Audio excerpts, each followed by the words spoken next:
తిమోతికి రాసిన మొదటి పత్రిక 6:16 ఉన్నటువంటి వారెవరు? తండ్రి సమీపింపరాని తేజస్సులో ఉన్నాడు, కాబట్టి ఆయనను మనుషులో ఎవడును చూడలేదు అంటున్నాడు. ఫిలిప్పీ పత్రిక 2వ అధ్యాయము 6వ వచనం చదువుతున్నాను.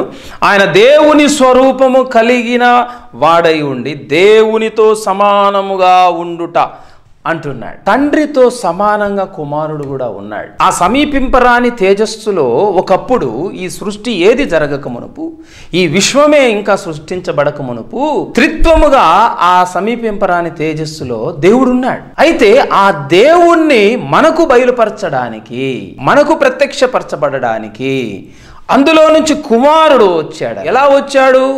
ఆ సమీపింపరాని తేజస్సుతో రాలేదు. ఇక్కడ ఏమంటున్నాడు చూడండి, దయచేసి ఈ మాట మనం గమనిద్దాం. 7వ వచనం చూడండి.